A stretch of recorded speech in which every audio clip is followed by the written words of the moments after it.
What's up, guys? I am back with Chapter 5 of the Nasm Study Guide. Today we will be starting a new section as well as a new chapter. So Section 3, Basic and Applied Sciences and Nutritional Concepts. So this is the first chapter going into Section 3. Chapter 5, the Nervous, Muscular, and Skeletal Systems. The nervous system. The human movement system includes an integration of the nervous, skeletal, and muscular systems. The nervous system provides sensory afferent and motor efferent information. The neuron is the most functional unit of the nervous system. The nervous system includes the CNS, brain and spinal cord, and the PNS, somatic and autonomic nervous system. The PNS contains different types of sensory receptors, such as mechanoreceptors, I'll get what's her name? Siri to say that one, hopefully. Come on, Siri. Let's get her to say all these ones, right? Nociceptors, chemoreceptors, and photoreceptors. The muscle spindle and Golgi tendon organ are two important sensory receptors, mechanoreceptors. The PNS contains two subdivisions, the somatic and the autonomic nervous system. The nervous system requires different electrolytes for proper function, which include sodium, potassium, magnesium, and water. Motor skill development often occurs in three stages: cognitive, associative, and autonomous. The nervous system develops as human age from childhood to an adult. The skeletal system. The skeletal system provides support for the body and protects internal organs.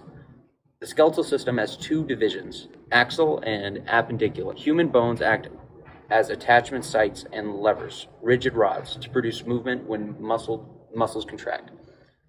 Bone growth occurs throughout life and remodels itself with specialized cells called osteoblasts and osteoclasts. There are five categories of bone. There are five categories of bones: long, short, flat, irregular, sesamoid. I did say it right. The vertebral column has five distinct regions: cervical, thoracic, lumbar, sacrum, and coccyx. In between each vertebra is an intervertebral disc that acts as a shock absorber and assists with movement. Joints are formed by one bone articulating with another and can be categorized by their shape, structure, and function. Osteokinesmatic describes the bone movement, and orthokinesmatic describes movement at the joint surface.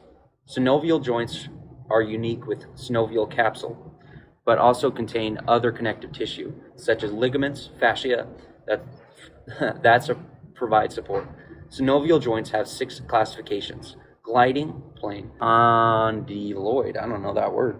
Condyloid, hinge, saddle, pivot, and ball and socket joints. Exercise and proper nutrition can have major positive impact on bone mass with aging adult. The muscular system. The muscular system links the nervous and skeletal system and generates force to move the human body.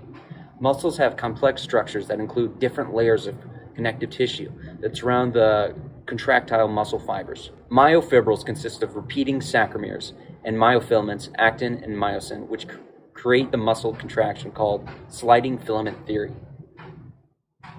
Adenosine triphosphate is also needed to create energy for this process. This is going to take a minute to edit. I want to tell you that. Excitation.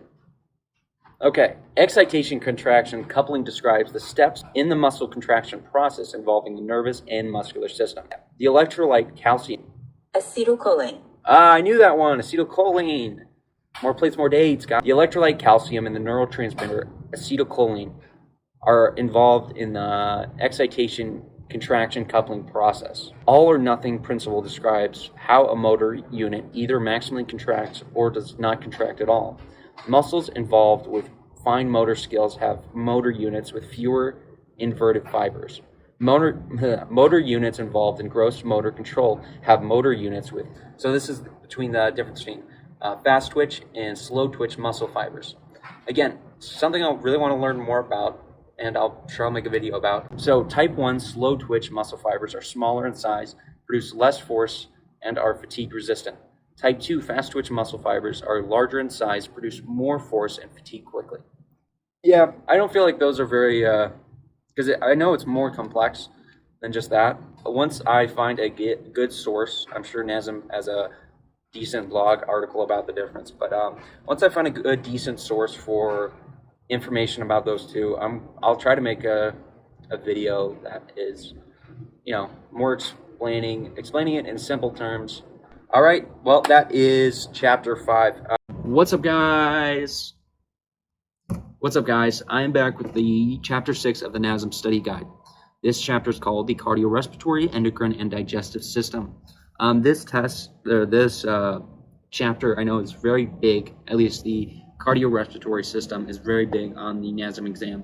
A good video, just for the cardiorespiratory portion, this chapter, a good video to watch is Crash Courses, how blood moves through the heart. That would be a good video to watch, and that doesn't mean you can't watch the rest of my video. Let's just get into it.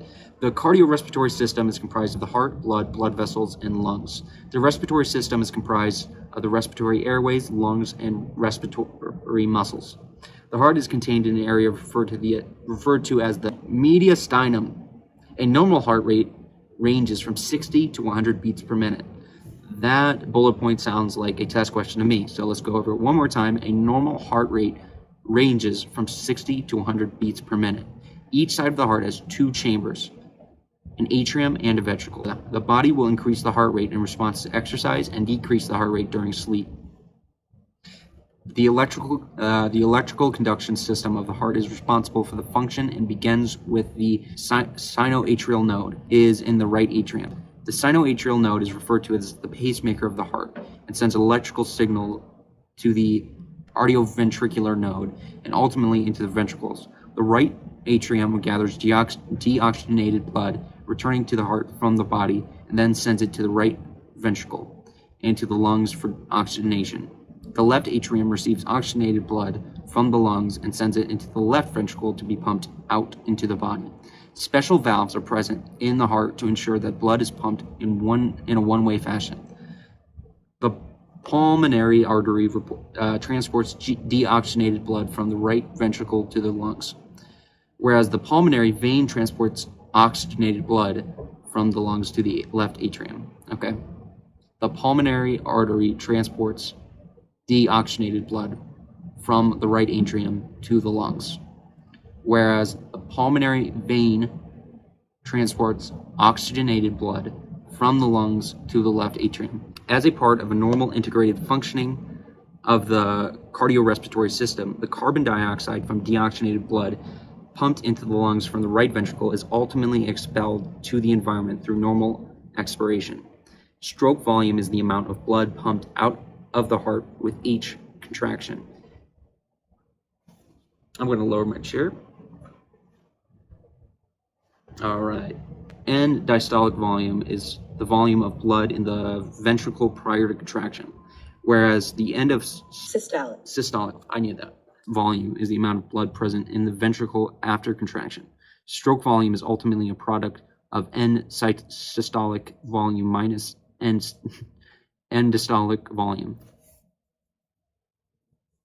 Okay, now that's too low. There we go.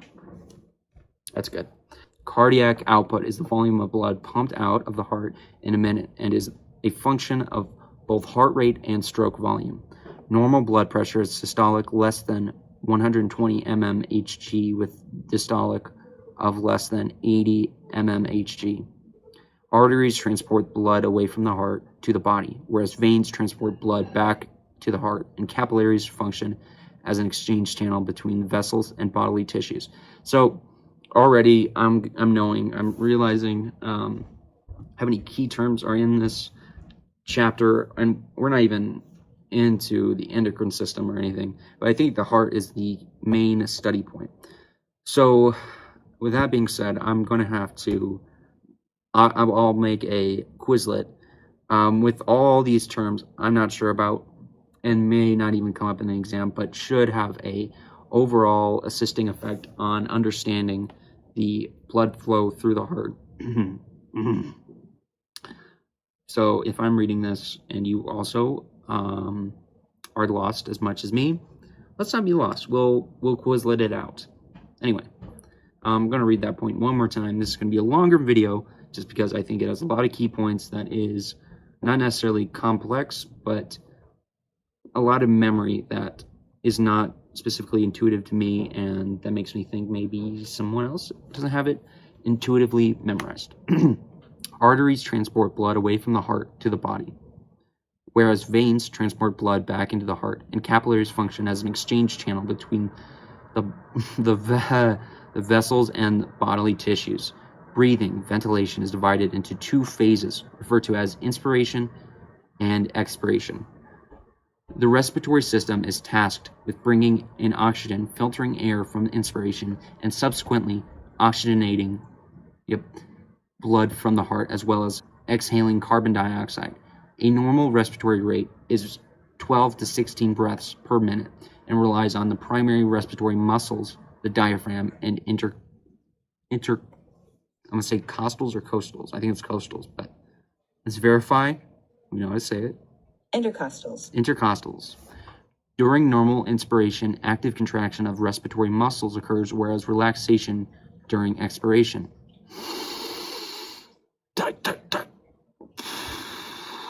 Relax. During forced or heavy breathing, expiratory ventilation relies on secondary muscles to compress the thoracic cavity and force air out. Hey, this word is italicized, so probably important. Diffusion is a term used to describe the process of getting oxygen from the environment to the body tissues.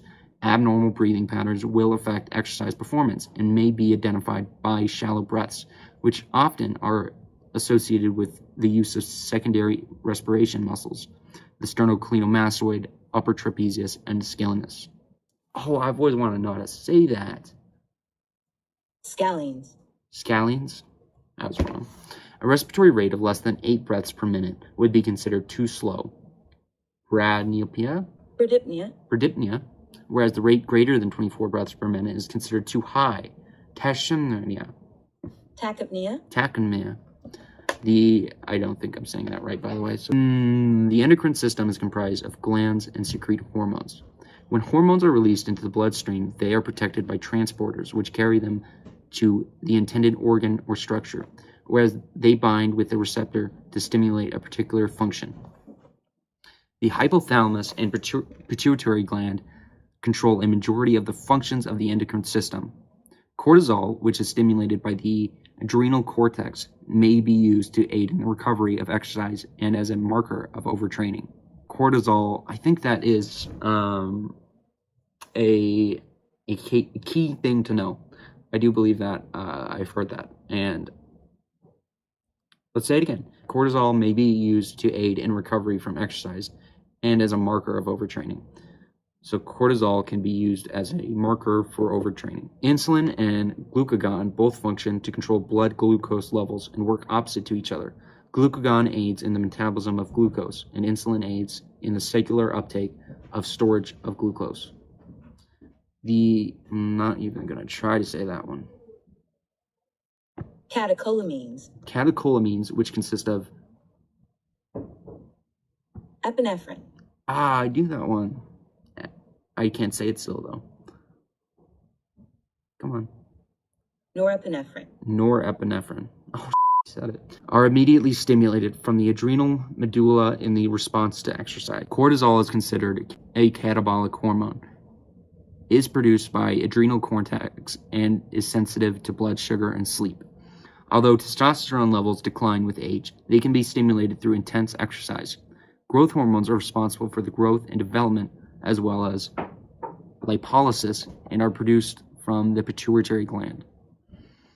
One of the most potent of the anabolic hormones is insulin-like growth factor, which is produced by the liver in response to growth hormone binding on liver receptors. Testosterone growth hormone and insulin-like growth factors are stimulated in response to aerobic resistance training as well as vigorous aerobic activity, e.g. high-intensity training styles. HIT. Thyroid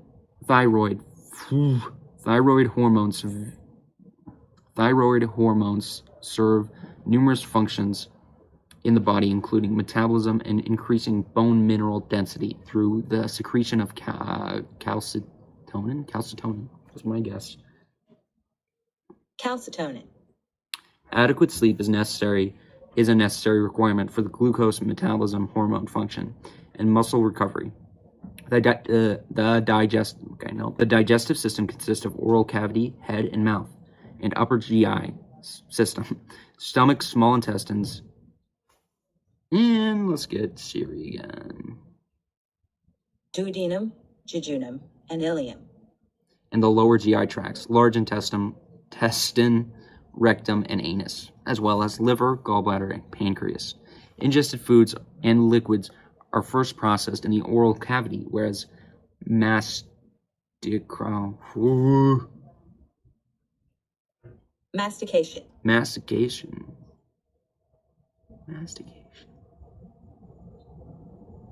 Chewing. Mastication is chewing is a process which food is crushed and ground by teeth. Okay. So I realized I made a mistake this whole series, and I should have just been, every time I trip up on a word, press that look up, speak and look up. Whew. The mechanical process of chewing and breaking down food.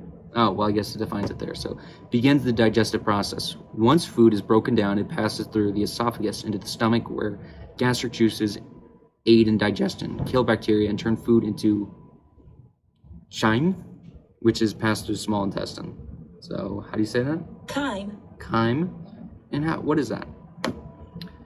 Chyme or chymus is the semi-fluid mass of the partly digested food that is expelled by a person's stomach, which is then passed into the small intestine.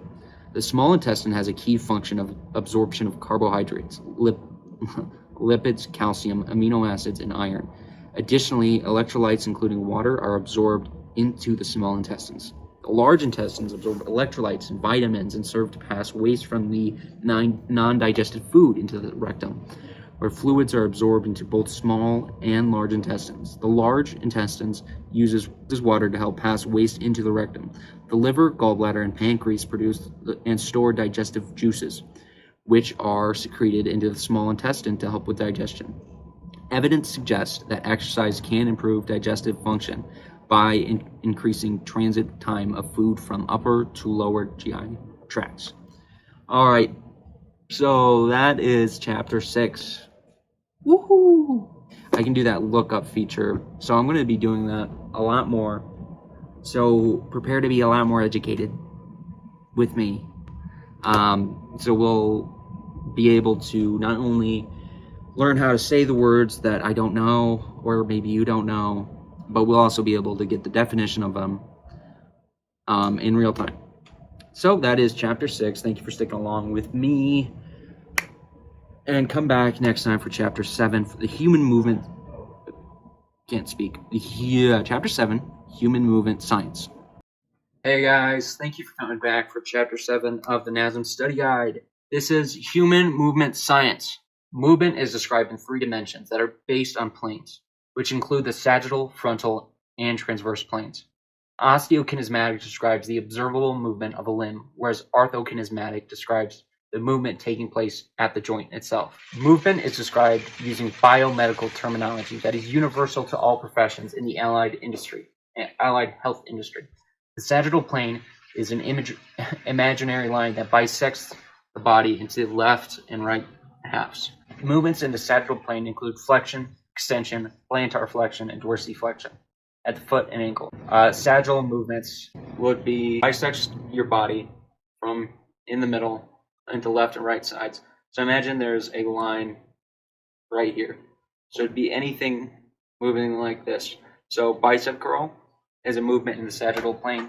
Dorsiflexion, which is bending your foot. I don't really want to show my foot. Moving your foot like this. Plantar and dorsiflexion. Those are both examples of movements to the sagittal plane. A good way to remember that I've heard is imagine you're in a really tight doorway. What movements could you do? So you could do bicep curls. You could do leg extensions. The transverse plane bisects the body to create upper and lower halves. The frontal plane bisects the body to create front and back halves. Movements in this frontal plane include abduction, adduction, of the limbs relative to the trunk, lateral flexion of the spine, and eversion and inversion at the foot and ankle complex. So frontal movements. There we go. All right, and now we'll go into the transverse plane bisects the body to create upper and lower halves. Movements in this transverse plane include internal rotation and external rotation of the limbs, right and left rotation of the head and trunk, horizontal adduction and horizontal adduction. This is a key word is rotate. So this would be a transverse movement. And, you know, twisting movements like this are transverse. Motions of the scapulae include scapular retraction, scapular protraction, and scapular depression, and scapular elevation. Muscle actions are described as isotonic, isometric, and isokinetic. All right, so isotonic, I don't know what that means. Isotonic is a contraction, tension remains the same. Whilst the muscle length changes, isotonic contractions differ from isokinetic contractions in that isokinetic contractions of the muscle speed remains constant, while superficially identical as the muscle force changes via length tension during the contraction. All right, so an isotonic contraction means there's movement of the arm or whatever muscle. Isometric means holding still. So if I was to have a kettlebell right here in between my hands, and I held it like this, and I just held it until my biceps reached failure, that'd be the example of a isometric contraction. Isotonic muscle actions can be broken down into concentric and eccentric phase. Concentric, eccentric. Muscles can play the role of agonist, synergist, stabilizer, or antagonist depending on the movement being performed. Closed chain movement anchor the body to the ground or a movable object, whereas open chain movements involve distal limb moving freely in space. Placing a muscle in a shortened position or lengthening a muscle beyond optimal length may reduce the force output, because the optimal length is the position where maximal overlap of actin and myosin filaments. The stretch shortening cycle involves 3 phases, which include eccentric phase, amortization phase, and concentric phase. So we got down the concentric and eccentric. What is this other one? The action or process of gradually writing off the initial cost of an asset. That's not it. Amortization. All right, so according to the Nasm blog article, the amortization phase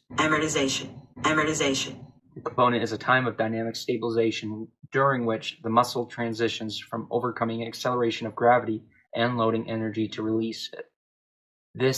If this segment lasts too long, the potential elastic energy can be lost. Maybe a whole video on Amortization. once I get a firm grasp on it. The term force couple is used to describe muscle that works in a synergistic function around a joint. The local muscular system involves muscle that generally attach on or near the spine and provide a stability for the LPHC. Guys, what does that mean? Lumbo, pelvic, hip, complex. The global muscle system can be broken down into subsystems, which include deep longitudinal, posterior, oblique, anterior oblique, and lateral subsystems. The subsystems describe integrated function of muscle groups to transfer force for complex multi-joint movements and stabilization of the human movement system. The amount of force produced by the human movement system relies on not only muscle recruitment, but also the lever type of the joint that is moving. Lever systems are classified as first, second, and third class. Third class levers are the most predominant levers in the human body. Muscle synergies describe the cooperative function of multiple muscles recruited by the nervous system to complete a given movement pattern. Proprioception is in the intrinsic awareness of the movement and bodily position in space. Feedback can come from internal or external sources and aid in the process of motor learning. Motor learning is the integration of motor control processes with the practice experience, leading to a relatively permanent change in capacity to produce a skilled movement. Because now we're getting into some of the deeper stuff, starting with the hard stuff from last chapter. So this chapter, motor learning. I don't believe I've heard that's a lot of important stuff. Proprioception, I've heard that is a term that is needed to be known. Different class levers. That is also one that is a term that those are concepts that you need to know. Forced couple, those forced couple relationships, you need to know not only as a term definition, but how it applies to different situations in the body. And the agonist, synergist, and stabilizer, those are big terms for being educated in NASM, not only just in NASM, but in general exercise science or general fitness. Thank you guys for watching. That is chapter 7. I'm still learning, so these videos are kind of, you learning along with me. But at some point, I do imagine that I will be more expert on these concepts. And not only will you be learning with me, maybe I can teach some people. But for now, thank you for learning along with me. Chapter 8, Exercise, Metabolism, and Bioenergetics. And without further ado, here we go into Chapter 8. The human body needs a constant supply of energy to function properly and meet the demands of exercise. The energy molecule used to cellular work is called adenosine triphosphate, ATP, and it is made from food substrates consumed in the diet.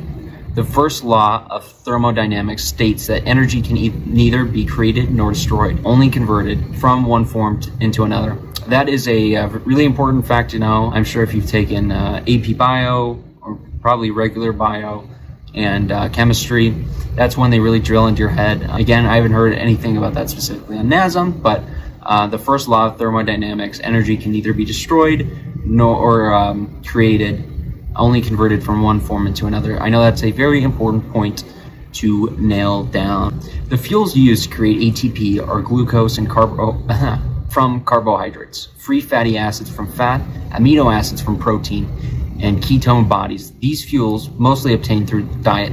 Carbohydrates in the diet are broken down into glucose, which can produce ATP quickly via the process of glycolysis.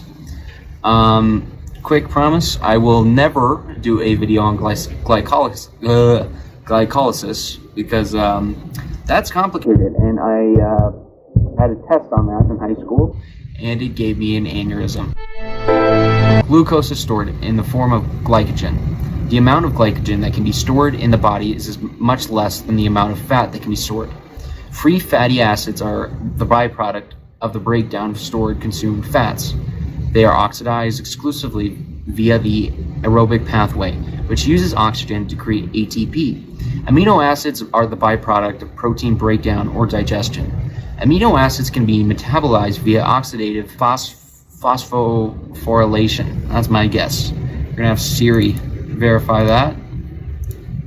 Phosphorylation. Phosphorylation. I think I aced that. Can we get a playback? But this is not typical in healthy people because protein is usually reserved for muscle building rather than ATP production. Ketone bodies are produced by the liver during periods of low energy intake or low carbohydrate availability. They can be oxidized via the oxidative phosphorylation pathway to create ATP. Exercise is categorized by two factors, intensity and duration. The higher the intensity of the activity, the shorter the duration must be. To perform exercises, the body needs fuel, which comes from food that is broken down through a series of chemical reactions to provide energy, ATP, and heat. The ATP-C pathways is the simplest and fastest way to generate ATP. This system can only support short duration activities because the supply of PC is limited. Glycolysis is an aerobic process and generates ATP quickly, but not a tremendous amount. The end products of glycolysis are ATP and pyruvate, which can become lactate under anaerobic conditions. Oxidative phosphorylation is a process that uses oxygen to create ATP from the substrate molecules at a relatively slow rate. Oxidative phosphorylation can be used pyruvate starting from glucose, fatty acids, amino acids, or ketone bodies as substrate molecules. This oxidative metabolism produces carbon dioxide as a byproduct, which is then exhaled. The most important factors determining the type of energy used during exercise, I think that's a typo in the study guide, used during exercise are intensity and duration. The intensity and duration of an activity are inversely related, which means that as intensity goes up, duration must go down. Steady state exercise is defined as a situation in which a person engages in the same level of activity without increases or decreases of intensity for several minutes. Intermittent exercise is defined as a frequent change in the workout requirement intensity during activity. I don't know if I completely messed that up or not. Exercise increases metabolic rate, and breathing rate increases in proportion with it. When breathing rate becomes too rapid to allow talking, the body has shifted, oxidizing almost exclusively carbohydrates to fuel the activity. Lower intensity activities use a higher percentage of fat as fuel, but generally do not burn a lot of calories unless performed for a very long time. Higher intensity activities have a higher percentage of energy coming from carbohydrates and usually burn more total calories in a given time. Daily food energy intake needs to be adequate to maintain a healthy body weight. If daily food intake is matched to energy needs, a person is said to be in energy balance. Calories are the basic unit of energy provided by food. In a total number of calories that a person burns in a day is called the total daily energy expenditure, TDEE. The resting metabolic rate, RMR, is the minimum number of calories needed at rest to keep a person alive and meet all functional needs of the body. The thermic effect of food, TEF, is the number of calories that are used to digest a meal. Non-exercise activity thermogenesis, NEAT, involves burning calories in the activity that are not structured exercises. Exercise activity thermogenesis, EAT, ironic, I don't know if it's ironic, coincidence, is the calories burned during the structured physical activity or purposeful exercise. That is chapter 8, kind of a boring one, mostly because these are very complex topics, and I don't feel like it really doesn't do justice to the complexity of the topics. I mean, a lot of this stuff you should know as like a basic fitness, someone who's interested in fitness, not only as a personal trainer, and a lot of it I actually got from watching Jeff Nippard's channel, so RMR, TEF, NEAT, EAT, and TDEE. Hey guys. How you doing? That was bad. Getting right into it today, guys. On the wrong page, so good start. Whoa.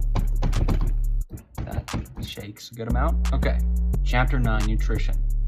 Registered and licensed dietitians and nutritionists are authorized to provide nutrition counseling and medical nutrition therapy and meal plans. Fitness professionals who are not also registered or licensed as dietitians or nutritionists can provide general nutrition guidelines, direct clients to credible nutrition resources, refer clients to dietitians and nutritionists, and provide accountability and support with dietary changes. So this point is a very good point. I very much like that Nasm is, somewhat admitting that as a personal trainer, especially if a client wants to lose weight, you need to give them some amount of dietary recommendations. It's impossible to lose a solid amount of body fat on exercise alone. If you're a personal trainer and you're not giving general calorie intake advice. It cut out there, but what I was going to say is I think as a personal trainer, to say that you're going to help a client lose or gain weight, it would be really irresponsible to tell a client that you could help them with that without giving them any nutritional advice or plans. Credible and reliable nutrition information includes peer-reviewed research and scholarly sources. Protein is comprised of 20 amino acids. 9 are essential, and most must be attained via the diet. The role of protein is the synthesis of tissue, organs, hormones, enzymes, and peptides. Dietary sources of complete proteins include soy, animal foods such as meat, poultry, seafood, and dairy. Plant-based incomplete protein. The protein foods include legumes, grains, and vegetables. Here's a key point, guys. This is a very important point to memorize, and not just for the Nasm exam, but just as I always say, general fitness guide. Just a good thing to know, and helps with the understanding of why fats aren't very filling. So this is the point. I haven't said it yet. Protein contains 4 calories per gram, which makes it more filling. So that's a kind of cool tidbit about protein. But again, a very basic point, but a lot of people don't have it memorized in their head, including myself, unfortunately. Actually, with how many times I've filmed this part, I probably have it memorized by now. It's 4. I didn't even look at the screen. It's 4. The RDA for protein is 0.8 grams kilogram body weight. So I believe they are saying the RDA, the recommended daily, I don't know, they don't say what the acronym says. are. Whatever. They recommend that you have 0.8 grams per pound of body weight. I'm assuming that's what they're saying. I know that 0.8 figure is a decent figure. I would hover if I was training a client and giving my general fitness guidelines. I would recommend closer to 1 to 1.2, unless they have a very small appetite where that 0.8 is just enough for them to not get too full off protein. Anyway, the AMDR protein is 10% to 35% of total calories. Another really important point, guys. In my opinion, 10% too low, but that 35 sounds pretty good. Carbohydrates include simple sugars, complex carbohydrates, glycogen, and fiber. Carbohydrates are an important energy source of exercising individuals and athletes. Dietary sources of carbohydrates include plant foods and dairy, including grains, vegetables, legumes, fruit, milk, and yogurt. Simple sugars include the monosaccharides, glucose, fructose, galactose, and disaccharides, lactose, sucrose, and maltose. Complex carbohydrates are long chains of glucose units called polysaccharides, which are slower to digest and raise blood sugar glucose levels slowly. Again, a bunch of chemistry, I believe, terms that I never really thought I would hear again. But here we go with the saccharides. Sources of complex carbohydrates include starches, legumes, and vegetables. The glycemic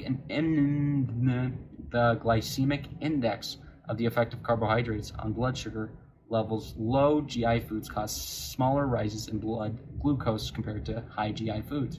Glycemic load is a better indicator of carbohydrates' effect on blood sugar levels because it accounts for glycemic index and the quantity of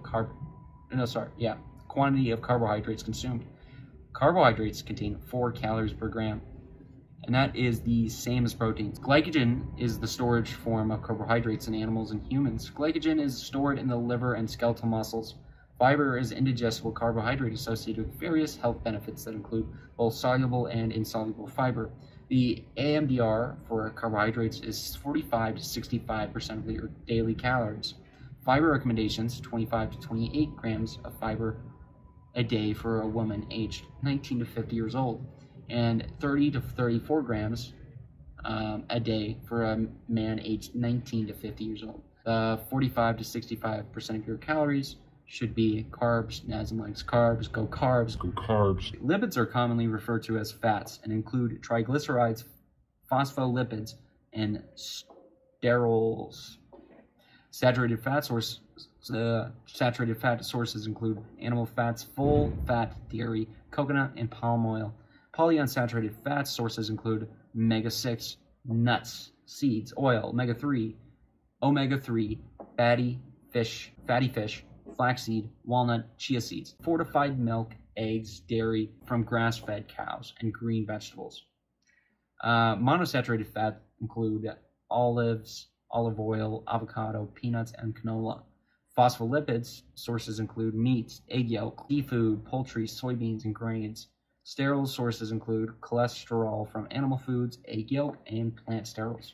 Lipids contain 9 calories per gram, and that is why it's hard to be on a weight loss diet while you're eating a lot of fatty foods. Not because fat's bad for you at all. It actually, a lot of the food that they listed there, I just lost 30 pounds eating a lot of that because it made the food so much more enjoyable. They are going to be less filling since they are up to 9 calories per gram. The AMDR for lipids is 20 to 35% of total calories. Vitamins and minerals are inorganic compounds essential to regulating metabolic processes such as energy, metabolism. Deficiencies and sufficiencies can contribute. Oh wow, I didn't read that period. Vitamins and minerals are inorganic compounds essential to regulating metabolic processes such as energy and metabolism.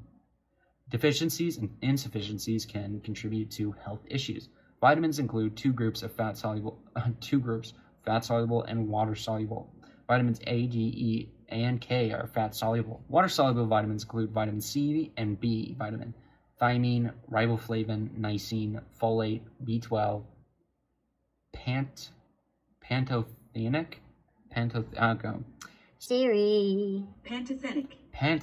acid, and biotin. See if I'm right on that. Biotin? Biotin, not right. A balanced diet with a wide variety of minimally processed foods will likely supply adequate vitamins. Minerals include major minerals and trace minerals.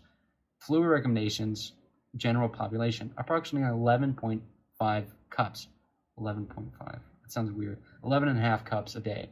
2.7 liters of fluid for women, approximately 15.5 cups, 3.7 liters for men. So I'm confused. 11.5 cups for women, and then 15.5 cups for men. That was more confusing than I wanted it to be. Hydration guidelines for athletes include 12 to 16 ounces of fluid every 10 to 15 minutes for activities longer than 60 minutes. Athletes should replace fluids at 1.25 times the amount of body weight lost during an event. Sports drinks may be hypotonic, lower concentration than body fluids. Isotonic, similar concentrations body fluids, or hypertonic, higher concentration than body fluids. Sports drinks are likely unnecessary for short duration exercises lasting less than 60 minutes, unless in hot or humid temperatures. The strategy combination are used to help clients achieve their weight goals, primarily including modifications of energy intake and physical activity. The first law of thermodynamics states that energy cannot be created nor destroyed, but only converted from one form to another. Weight gain is the result of energy intake exceeding energy output, whereas weight loss is the result of output exceeding energy intake. Other factors that influence weight include sleep, medication, and endocrine disorders. Food labels convey information on nutritional value and content of products via the nutrition facts panel and the ingredients list. Food labels can help clients make informed decisions about how a food item contributes to their nutrition and fitness goals. Fat loss requires a net calorie deficit, but with the goal of minimizing loss of lean mass and any reduction of TDEE due to adaptive thermogenesis. Adequate calorie intake, especially adequate protein intake combined with resistance training, remains an essential element for increasing muscle mass. So that point before is what I was referring to. Where to go? For fat loss, a net calorie deficit, but with the goal of minimizing. Okay, so essentially what it's saying is you need the calorie deficit to be able to lose weight, and the inverse is true. To gain weight, you need to be at a calorie surplus. So I think it's kind of odd that Nasm or in general personal trainers aren't expected to give nutritional advice when most of clients' goals cannot be achieved through exercise alone. Makes sense though. I guess it's a liability risk, but just a weird thing I didn't think about when I was a kid dreaming of personal training. And that is it. We're done. No, we're not. Fat loss. Oh yeah. Nutrition strategies for improved sport performance are numerous and include ensuring adequate energy, calories, and macronutrient intake. Meal timing and hydration are also important to maximize sport performance. And that is chapter 9, nutrition. And next one is chapter 10, supplementation. You know, this chapter's got some good stuff. Can't lie. Key takeaways from this chapter, in my opinion, or from what I've heard about, from what I've heard from other people. The water intake, 11.5 cups a day for a woman, which is equivalent to 2.7 liters. And then for men, it's recommended that they have 15.5 cups, which is equivalent to 3.7 liters. Men should have more water, essentially, is what that's saying. But those figures, I heard you actually should memorize.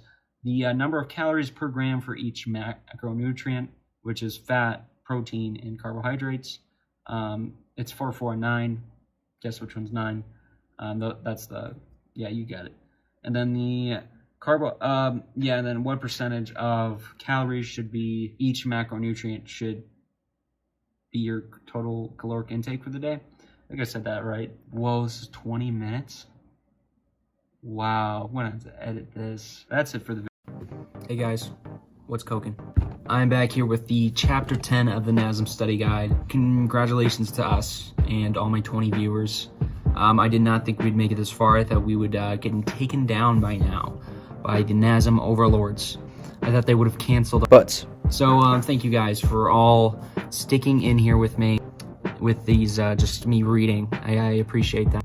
Let's get into Nasm chapter 10. Dietary supplements are products other than tobacco intended to supplement the diet that bears or contains one or more of the following dietary ingredients: vitamins, minerals, herbs, or other botanicals. Amino acids, dietary supplements used by humans to supplement the diet by increasing the total dietary intake or concentrates of metabolites, constituents, extracts, or combinations of any previously described ingredients. In the United States, dietary supplements are regulated by the FDA according to the Dietary Supplement Health and Education Act. Yeah, according to that act, they are regulated by the FDA. The fitness professional should understand the required components of a dietary supplement label. Guys, this is why it's important to do your homework and watch More Plates, More Dates. He teaches you how to read a supplement label. That Gorilla Mind video that he made breaking down his pre-workout, watch that at least 20 times. And I rewatch it every time I buy his supplement. So that's actually a really important point. If you have a client and they're like, hey, what do you think of creatine? You should know a little bit about creatine. Know what the minimum effective dose is. What is it? I'll give you 5 seconds. 1, 2, 5. It's 5 grams. Yeah. I watch More Plates, More Dates. Dietary supplements may be used for health and or performance goals. Dietary supplements used specifically for performance are classified as erogenic. Hey guys, it's editing that. I totally missed the G. It's ergogenic. Erogenic? Yeah, it's erogenic aids. Vitamin and mineral supplements may be used by individuals to correct or supply insufficient dietary intake in an effort to consume the DV each day. Editing Thad. Put what the heck DV means. Hey guys, it's editing that again, and DV means the percent daily value. Shows how much nutrient in a serving of food contributes to a total daily diet. DV percent can help determine if a serving of food is high or low in a nutrient. Vitamin and mineral intake should not exceed the UL. Editing that. What is UL? Tolerable upper intake level. The UL is the highest average daily nutrient intake level likely to pose no risk or adverse health effects to almost all individuals in a given life stage and gender group, unless by direction of a dietitian or physician. Dietary supplements and other erogenic aids may produce adverse effects or serious adverse effects. Such effects may arise from dietary supplements themselves or from a change to a combination of products. Protein supplements are convenient methods to increase the total protein intake. The most important consideration for protein intake. Protein supplements are convenient methods to increase total daily protein intake. The most important consideration for protein intake. What does that mean? I don't think that makes sense.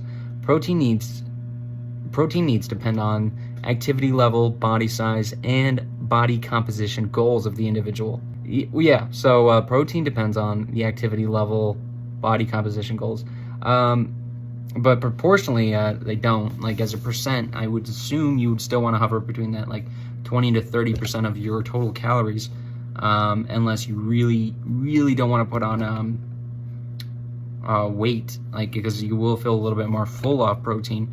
But if you're saying hey, I want to gain weight, so I'm going to eat more fat than protein, the downside to that is, the upside is you're going to gain more weight, and the downside is that since you're not eating protein, it's less likely a lot of that extra calories is going to go. It would be more effective if you were eating protein to gain muscle while gaining weight. If you're swapping in your fat for your protein, then you're just going to probably have suboptimal results. Not saying you won't put on sufficient amount of protein, but it'll be much less than what you could do if you had the proper amount of protein. So I don't really understand that point, but it's NASM, so. It is beyond the scope of practice for a fitness. Oh, I skipped one. Banned substances. This is our favorite topic. Natty or not. We'll have to get in. I think I'll make an natty or not. I've been watching him for so many years. I'm going to make one on David Late. Yeah. I'm about 5 years too late. But I think it's about time the public finds out if this guy's natty or not. Okay, banned substances may not always be illegal substances. Good example, turkesterone, which is an ecdysterone derived from plants. So that's not illegal yet. You can still buy that very easily just on the internet. but it probably will be banned. But banned substances may not always be illegal, and it's not banned either or illegal, but it's probably going to be both real soon. Hey guys, it's editing that for the last time, hopefully. That was a bold claim. I have no clue if it's going to be illegal. I actually kind of doubt it now that I'm editing this. That's my guess. I'll see if I'm right. And athletes must check with their governing bodies such as NCAA or WADA prior to consuming a dietary supplement. It is also wise for athletes to choose a supplement with a third-party verification third-party from Informed Choice or NSF. Speaking of more plates, more dates. Let's see if is Gorilla Mind third-party verified. Gorilla Mind doesn't publish any test results of their product, either in-house or third-party, to confirm whether their products are accurately labeled in an... Ooh, that's rough. Come on, Derek, buddy. You're not listening to Nasm. I should trust you. It is beyond the scope of practice for a fitness professional to prescribe dietary supplements to clients to treat a medical condition or disease. It is appropriate for a fitness professional to provide general education about supplements or direct a client to consult a dietitian. This point is interesting because it's true and kind of scary that it's true. Like, that it isn't within a personal trainer's scope of practice to advise, hey, you should take creatine. If they have an adverse effect to creatine, they can at least sue you. And if you are insured as a personal trainer, your insurance won't cover it because it's outside your scope of practice. And this is coming from a guy who sells insurance, liability insurance to healthcare workers. So it's pretty scary stuff to actually think about that. Like if you're saying, hey, I'm making a creatine, and then your client says, hey, should I take that? And you say, yeah, and they sue you as a personal trainer, you won't be covered by that through a malpractice insurance. But anyway, kind of interesting, kind of scary. And that's it, guys. We made it to chapter 10. It's only 8 minutes, and I haven't edited or triple speeded my voice. My voice actually is extremely slow, but I speed it up so you think I'm a normal person. All right, and chapter 11 is health, wellness, and fitness assessments. See how long this one's going to be. So the next one's going to be short. And then coming up on the next one's like chapter 12, posture, movement, and performance assessments. These this chapter 12 is probably going to be one, me reading it, and then a second one, me trying to find like a table or chart that can illustrate some of these more complicated things, me going through the assessments. That sounds fun. And just going through everything, because chapter 12, at least for this edition, chapter 12, I think it's chapter 7 in the newest edition. This chapter is huge. This is huge. And if I were to gloss over it or make an 8-minute video like this one and just move on to the chapter 13, which is integrated training in the OPT model, which is also important. What's the next one? Yeah, so and flexibility. Wow, we got some big heavy hitters coming up next. So this is my last light work until I go 100% onto this YouTube channel. We're talking like 15 chapter 14 videos. It's gonna go crazy. So anyway, thank you for tuning in.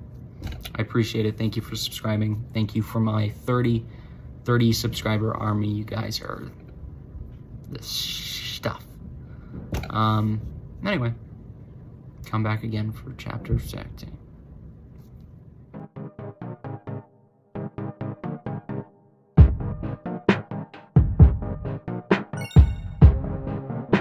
Hey guys, it's Editing Thad here. Thanks if you made it all the way to the end of this video. Thank you for watching. You may be wondering why I decided to clump chapter 5 through 10 into one video. There's a few reasons. I thought my first videos, I was kind of still figuring out the editing, the style, just everything. I don't like my first 5 videos too much, so I wanted my actually good videos to be lumped together and just have a single video where you can just leave on without clicking around while you're studying, or heck, playing video games and you just want to intake some of this information passively. But yeah, if you ended up watching the whole thing, thank you for watching. I appreciate you. Bye.